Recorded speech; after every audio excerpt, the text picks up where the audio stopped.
Wisconsin, a critical battleground state. The state has 10 electoral votes up for grabs. The battleground state of Wisconsin. Hello, Wisconsin. Hello, Wisconsin. We're back. So let's talk about Wisconsin. This is Swing State of the Union, a podcast all about why Wisconsin is so important to U.S. politics. I'm Joy Powers. And I'm Sam Woods. Thank you for joining us. Today, we're learning about voting in Wisconsin. Wisconsin has been among the top 5 states with the highest voter turnout in nearly every presidential election since 1976. In 2020, the turnout was around 70% of the voting age population. And turnout has remained relatively high, despite some obstacles that have emerged over the last 2 decades. New barriers to the ballot box have made it more difficult to vote in Wisconsin. But it wasn't always that way. Historically, Wisconsin has been one of the easiest states to vote in compared to other states. But at the state's founding, only white men and Native men who had denounced their tribal citizenship were legally allowed to vote. That was expanded to black men in 1866. In 1919, Wisconsin became the first state to ratify the 19th Amendment, granting women the right to vote. Barry Burden, a professor of political science and director of the Elections Research Center at UW-Madison, says for most of the state's history, there had been efforts to increase access to the ballot box. The first roughly 150 years of Wisconsin's history was about expanding suffrage, making elections more accessible, regulating them in some ways by creating things like the secret ballot, but generally giving the vote to more people. And Wisconsin has had historically a very forgiving election system with things like election day voter registration. And in fact, until about 20 years ago, no voter registration in much of the state. It was only required in communities that had more than 5,000 people. And every other municipality was allowed to have no voter registration. So it was a kind of generous, accommodating system that reflected a lot of the progressive history of the state. There was even a time when non-citizens could vote in the state of Wisconsin, but all that began to change at the end of the 19th century as new waves of immigrants began settling in Wisconsin. Some of the concern in the late 1800s was really about Catholic immigrants, about Irish and Italian immigrants who were coming to the Midwest, and natives or people who had been living in Wisconsin for a while who were resistant to the influence of the Pope and had anti-immigrant feelings, and voter registration was one way to keep actually undesirable people from participating in the election. To others, it was a kind of good government reform, and all those things ended up coming together in the late 1800s. That push and pull between people attempting to secure elections and others trying to keep undesirable voters from being able to vote is a theme that continues today. We saw it again in the early 2000s as politicians in the Wisconsin legislature started to introduce bills that would create new hurdles to voting. There were efforts to pass a voter ID requirement in the state in the early 2000s. Those got held up by Governor Doyle in particular, who vetoed 2 or 3 versions of that bill. There's also some tightening of early voting laws and absentee voting during that time. These new restrictions failed to pass in the early 2000s. But in 2011, then Governor Scott Walker signed the voter ID law, creating one of the strictest voter ID requirements in the nation. The law requires voters to come to the polls with an ID to confirm their identity, but only specific photo IDs qualify, like a driver's license or a passport. The law presented a number of unique issues. Although many Wisconsinites have these IDs, those who don't can find it very difficult to get them, especially if they were born out of state. DMVs in rural areas often have very limited hours, and even in urban areas, they can be difficult to access. Even as the law was introduced, it was known that the impact would be felt disproportionately. We know that some groups of people in the population are less likely to have ID that would be allowed under the law. Young people, people of color, people in urban areas, people with lower incomes are less likely to have driver's licenses, much less likely to have passports or military IDs or the other things that might be used. So there is a disproportionate burden on some groups of voters in the electorate. It's just going to be a more costly, effortful process for them. And according to Jay Heck, that's the point. Since 1996, Heck has been the president of Common Cause, an organization that advocates for political reforms on the behalf of citizens. He says voter ID and other laws restricting voting have been an attempt to make things more difficult for voters who are less likely to vote for Republicans. They wanted to make it more difficult for certain segments of the population to be able to vote because they thought maybe that would gain them some advantage. They also began to say that we need to do this to stop people from cheating and from committing voter fraud. Now, there isn't voter fraud. It's very difficult, almost impossible to commit voter fraud because that can be detected. You can't vote, for instance, twice. You just can't do that.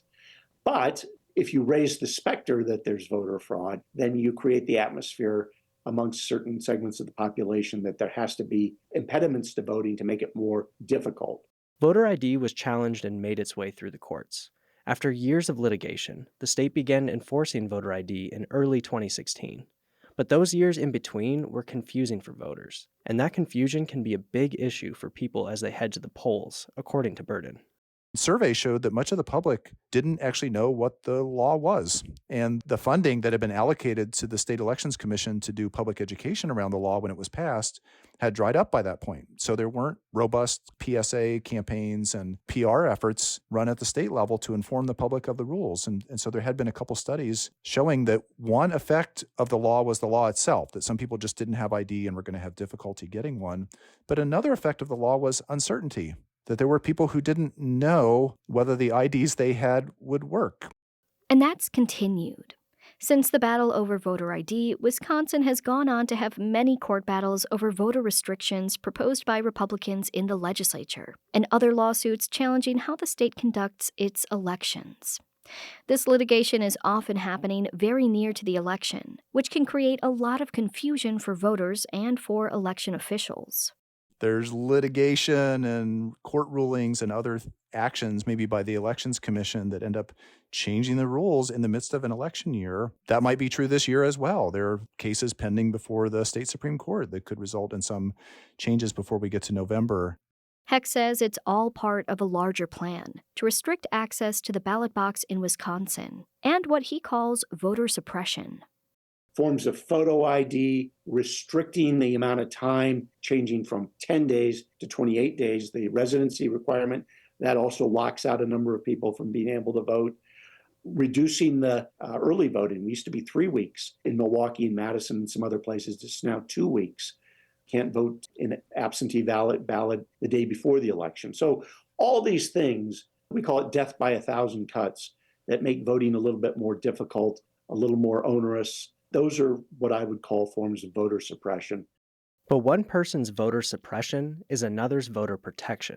The Wisconsin Institute for Law and Liberty, also known as WILL, has been the driving force behind much of this litigation. Over the past decade, WILL has sued the state over its ballot drop boxes, failing to purge the voter rolls, and its use of the National Mail Voter Registration application. Will Flanders, the research director for WILL, defends these restrictions as necessary to ensuring the safety of our elections and says voters will find a way to overcome them. What we see in 2020 is that elections that galvanize voters, that folks think are very important, they'll find a way to get to the polls. I think, in Wisconsin as well, we have a voter ID law in place. We have a number of regulations in place, some of them that our organization on the legal side has fought for in court. And yet we still saw extremely high turnout relative to the last 40 years in the 2020 election. So I think while, yes, it may be slightly more challenging in a few instances for folks, I think that the overall picture is that folks who want to vote are finding ways to, and they're able to even with a more secure process. He believes that if they want to badly enough, voters will overcome these hurdles. But it's unclear why they're even necessary. As Will's investigation of the 2020 election found, voter fraud is incredibly rare. For Jay Heck with Common Cause, Flanders' argument doesn't hold much water. People have adjusted, and so organizations like mine are regularly informing people all the hoops they have to jump through in order to be able to vote. But that doesn't mean it's right. It doesn't mean that that's the way it should be done. Election-related crimes are very rare in Wisconsin. Since 2012, only around 200 people have been charged with election-related crimes, or 0.00006% of votes. And the main cause, according to Burden, has been confusion. Many of the cases, the most common ones, are actually people with felony records who are on probation or parole, who do not have voting rights in Wisconsin, even though they're not incarcerated, but who will try to vote and are often given a ballot and allowed to do so. Sometimes parole officers don't even know what the rules are there. So there are people with felony records who fall into this category, and if a prosecutor can prove that they had intent, that they knew what they were doing, sometimes those can result in convictions. Usually those cases are dismissed. Having a felony conviction or being on probation disenfranchises tens of thousands of people in Wisconsin. The voting rules for formerly incarcerated people are incredibly complex and vary from state to state. There are currently about 60,000 people with felony convictions who can't vote in Wisconsin. About 2/3 of them are on probation or parole, otherwise known as on paper. So that means that in Wisconsin, a state that was decided by around 20,000 votes in the last 2 presidential elections, more than double that amount of people are unable to vote while on paper, despite living in our communities and paying taxes. Carl Fields is the co-chair of the Transformational Justice Task Force for the Racine Interfaith Coalition. He has firsthand experience living in society without voting rights, as a former prisoner and current voting rights advocate. He joins us now.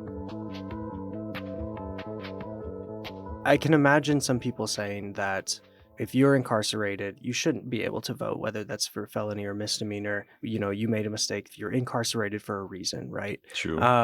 How do you make the case to someone, who thinks along those lines that I'm still a person, I'm still Right. living in society, I should still have a voice in politics? Right. Well, I would say that voter disenfranchisement is person disenfranchisement. And so whether a person has a strong point of view about voting or not, they are a disenfranchised individual. And so bringing them back into community entails a couple of different things. And I tell people all the time, I appreciate my garbage being picked up on time. I appreciate them doing the job well. I appreciate them not leaving the cans all in the street when they're done. And if I'm paying taxes, which is paying their salary and a couple other systems people's salary, then I would also like to have a say on how that works. If I'm put in a category where I can't do that, then I have a certain level of frustration with that. And when we talk about the history, there's a racial component that continues to play out. There's a socioeconomic component that continues to have people told that you're not smart enough to do this, so you shouldn't have the right to do this. Wait a minute. But I have the right and obligation to pay the taxes that pays for all these things, but I don't have the right to have also a say in that? Like, didn't we go to war with a whole country about this sort of thing? Like, it's the cornerstone of who we are, or at least who we say we are. Oh, except for those people who haven't been convicted of a crime. You still get to stay in the status that we say we've long since left behind us.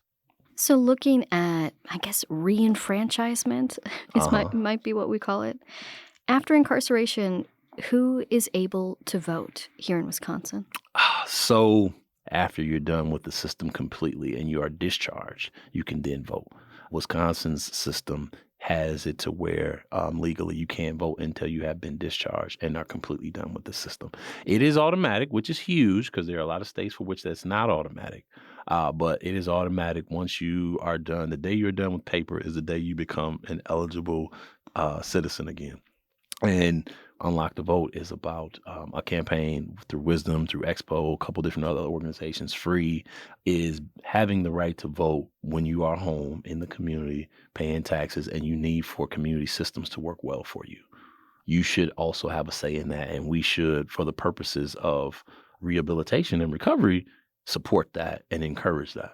This is how you bring people into community, and this is the most powerful voice that one has. Do you have to do anything special once you're off paper? It seems like no, or can you just register to vote? Correct. In Wisconsin's one of those states for which you don't have to do anything extra.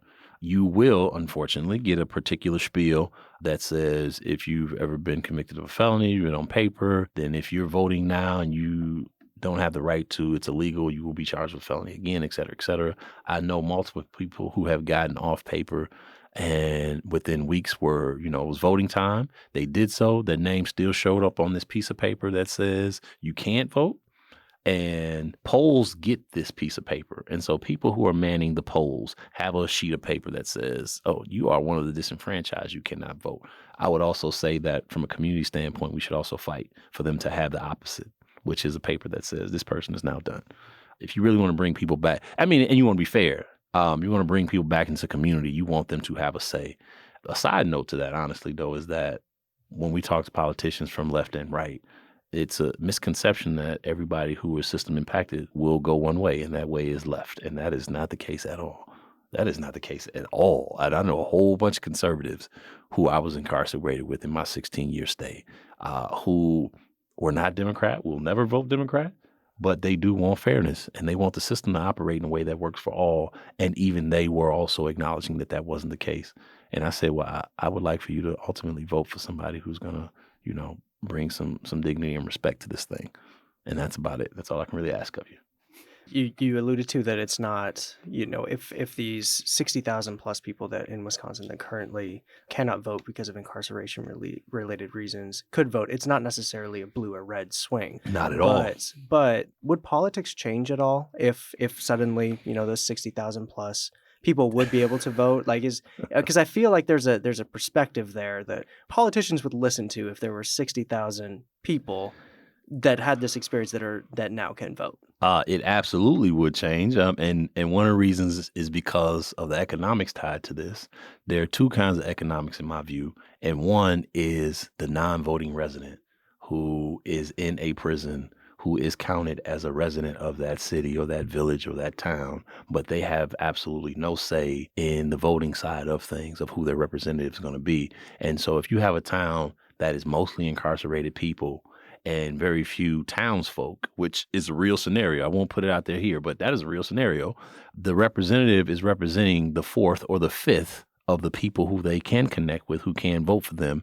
And they don't visit the prison. They don't visit that 4/5 of the people that they represent. They represent them without a say in how that's done. And that is terrible.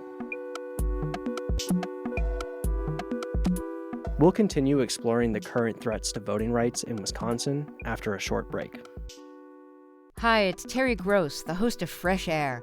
We bring you in-depth, long-form interviews with actors, directors, musicians, authors, journalists, and more. Listen to our Peabody Award-winning Fresh Air podcast from WHYY and NPR. If you're enjoying WUWM's Swing State of the Union, please share it with a friend. You can find us wherever you get your podcasts.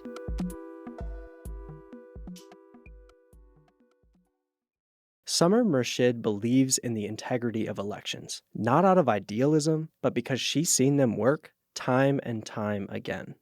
She is an attorney who volunteers as the head of the Wisconsin Election Protection Legal Coordinating Committee.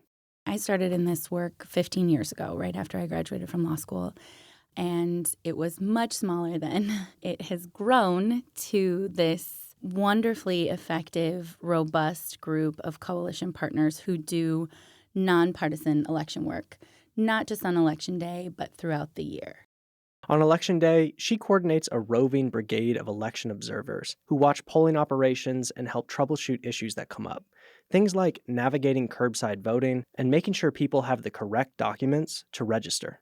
But Murshid's work in between elections has grown over those 15 years. She says that she's witnessed the confusion caused by voter ID laws and early voting restrictions. But in 2020 came a new change. Oh, since 2020, it's become a lot more focused on absentee ballots. Unprecedented in battleground Wisconsin. Because of coronavirus, nearly every registered voter will receive an application from the state to request a ballot by mail. More than half of people who voted in elections that year voted absentee. Because of the COVID-19 pandemic, absentee voting use skyrocketed in Wisconsin and in the nation. What had once been used by many to vote when they planned to be out of town became a necessary method for voting safely. We'll revisit the 2020 election year in detail in a future episode. But fallout from that year's elections, especially regarding absentee ballots, is shaping current discussions about how the 2024 presidential election will be administered. Patrick Marley is a voting issues reporter for The Washington Post, who covered Wisconsin state politics for 18 years as a Milwaukee Journal-Sentinel reporter. He explains how states responded to meet this demand in 2020. So you had this big expansion of mail voting and early voting in 2020. And then in the years since then, states have made a bunch of other changes now that we're out of the height of the pandemic. And states have gone in two really different directions. Some have made their changes that they had in 2020 permanent or expanded them more than they had been in 2020. And other states have put in place new policies that not only return them to pre-2020 levels, but maybe restrict them further and put in new limits on absentee voting and things like that. So you sort of see these two really different directions. During the 2020 election year, ballot drop boxes were put in place throughout the state, allowing voters to return absentee ballots with minimal chance of contracting COVID. Wisconsin was one of the states that chose to limit access after 2020. While advocates saw absentee voting and ballot drop boxes as a way of making it easier and safer to vote in 2020, critics saw it as a sketchy, late-night dump of votes that appeared to swing Wisconsin's presidential vote as absentee ballots were submitted. Around 4 o'clock Central Time Wednesday morning, Wisconsin went from red to blue. And the biggest reason for that change came right here in Milwaukee. After counting all day and night, the city of Milwaukee finalized nearly 170,000 absentee ballots and delivered them to Milwaukee County to be added to the totals. When that happened, Joe Biden surged ahead, overcoming at the time a statewide deficit of more than 100,000 votes. Election administrators in Wisconsin warned that this might happen because Wisconsin state law dictates that absentee ballots can't be processed until Election Day, and it took time to process an unprecedented number of absentee ballots cast in cities like Milwaukee and Madison. Some states allow absentee votes to be processed before Election Day, but Wisconsin does not. There was talk this year in the Wisconsin state legislature of changing this law to allow processing of absentee ballots before Election Day in the hopes that it would prevent the kind of late-night swing we saw in 2020. But this bill did not make it past the state Senate. Attorney Summer Murshid fears that not taking action on this could undermine faith in elections. She says it sets the state up for more late-night election swings that fuel allegations against election administrators. My biggest concern is the attempt to call into question the system as a whole and to allege that our election officials are trying to steal it or rig it. The physical threats to clerks is something I haven't ever seen in this work, and it makes me very nervous because the day-to-day of election work is very smooth and boring. If you're a roving attorney, right, the reports I get are everything's great. Moving on to my next polling place. People go in, they vote, and they go about their day. So to have a really enormous conversation about the integrity of the system and to call into question how it works is really hard to hear as a voting rights advocate. As for absentee ballot drop boxes, they are currently illegal. But there is a chance this might change before November's election. In 2022, the Wisconsin State Supreme Court ruled that drop boxes were unconstitutional. The 4-3 ruling was carried by conservative justices on the grounds that there was nothing in the state constitution allowing for drop boxes to be anywhere other than election clerk offices. This could change before the 2024 election, as liberal justices have taken the majority on the court since this ruling. The court is revisiting the 2022 decision and began hearing oral arguments in May, with the decision expected this summer.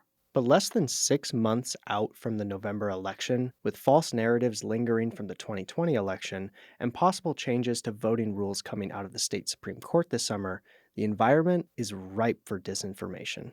Jay Heck, the executive director of Common Cause, says that in addition to legal changes that disenfranchise voters, his organization is on the lookout for people looking to take advantage of the confusion to discourage people from voting. The thing we're concerned about is the spread of disinformation by people who don't want people to be able to show up at the polling place. They'll want to engage in some sort of voter intimidation, spreading false information about who can vote, who can't vote. Disinformation online is a problem.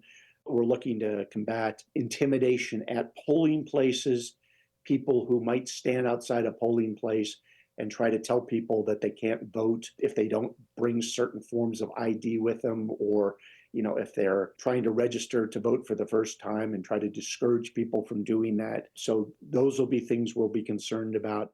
And for those who are questioning the integrity of the electoral process altogether, Murshid has a simple suggestion. Come out and see it for yourself. Don't just assume that the process is rigged or broken or biased, because it's not. It's not. But if you think that you have a concern, read the election observer rules and go observe. Anybody can be an election observer. You have to follow the rules. You have to do it correctly. But if you want to know what happens at Central Count, they run an amazing observer program at Central Count. If you want to watch it, go down and watch it, because it's democracy at its finest. It's people who are volunteering their time. It's Republicans and Democrats and independents who really care about the process and are doing good work. So take the initiative to find out what is going to make you feel comfortable in the process and get out there and vote. We've spent a lot of time talking about barriers and access to voting. But you may be wondering, how do you vote in Wisconsin? As the rules and regulations have become more complicated, many voters have turned to a specific website to learn more about how to vote in the state: myvote.wi.gov. But here are some helpful facts to start with. First, who can vote? Only U.S. citizens 18 years or older can vote in Wisconsin elections, and you'll need to have a photo ID that complies with Wisconsin's voter ID law. That could be a driver's license, a state-issued ID, a passport, or a military ID, along with a few other government-issued photo IDs. If you have moved within Wisconsin 28 days before an election, you will vote at your new polling place, but you will need to re-register at your new address. If you have moved less than 28 days before an election, you can still vote, but only at your old polling place. Early voting opens 2 weeks before Election Day, but can only be done at specific early polling places. Absentee votes should be returned by mail at least a week before the election, or at the election clerk's office.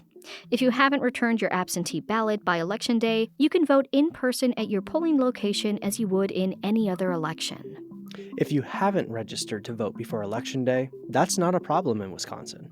We have same-day registration. And if you have any questions about who or what is on your ballot, if you want to make sure that your ID meets the requirements, and if you want to learn where you can vote on Election Day or before, myvote.wi.gov is the best place to go.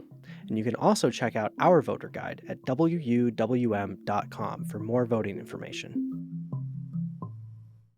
Statewide elections in Wisconsin are regularly close, and with it being a presidential election year, the battle over who gets to vote often takes center stage.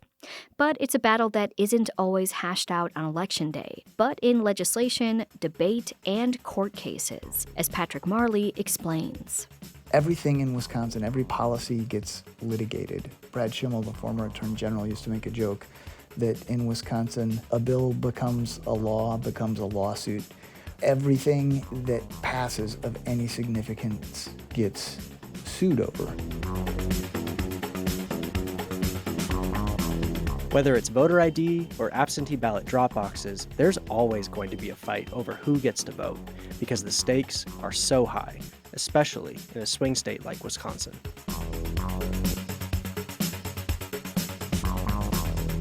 In the next episode of Swing State of the Union, we'll look at polarization in Wisconsin, how politics became so polarized, and how politicians often benefit. You didn't have this kind of us versus them mentality that was just baked into every single issue. You had a much more complicated political structure here.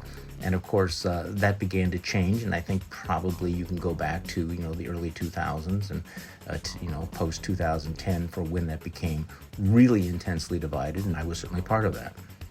Us versus them, next time on Swing State of the Union. I'm Sam Woods. And I'm Joy Powers. Swing State of the Union is produced by WUWM Milwaukee's NPR, a part of the NPR network. Please subscribe to Swing State of the Union podcast wherever you like to listen.